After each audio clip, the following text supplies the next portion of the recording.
class 10th.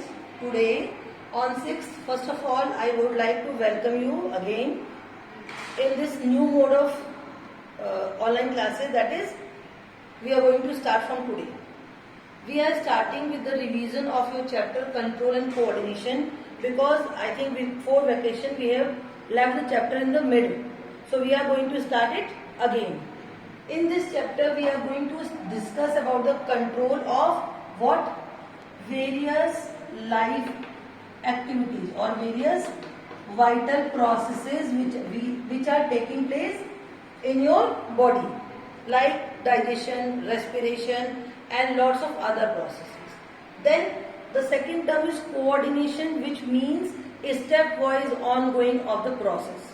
That means if a process needs to start 1, 2, 3, 4 like this, what happens if the step number 4 is going to take place at one's place and 1 is going to take place at the 4th place? So what will happen? Your process will not happen in a proper way. That's why these two modes, control and coordinations, are very important for a living being.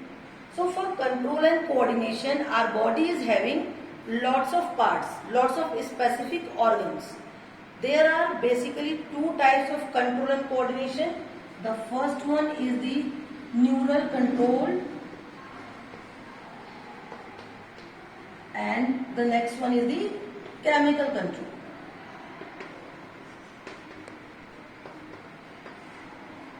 Which we will discuss one by one. First, this neural control. What is the neural control? In which our body is going to control the actions with the presence of neurons, which are millions in number and they are lying throughout our body. This is happening by the nerve cells or neurons. So first of all, I would like to tell you about the structure of a neuron.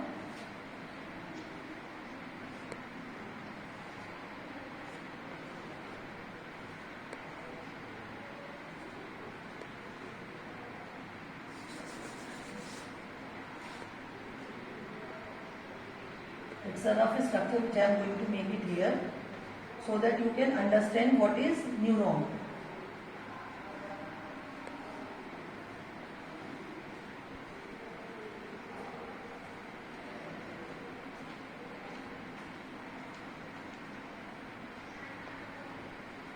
So basically these neurons are star shaped.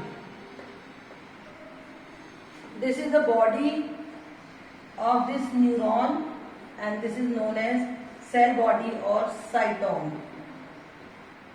These finger-like projections, they are known as dendrites.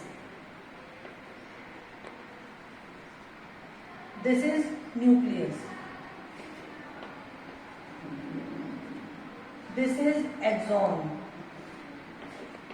Long tail, these are nerve endings or terminal buttons.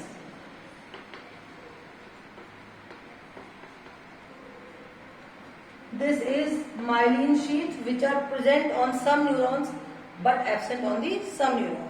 So basically what happens whenever we are coming in contact of any external substance, suppose you are coming in contact with a hot object, you are having a hot cup of tea and suddenly you touch that and you are taking your hand back.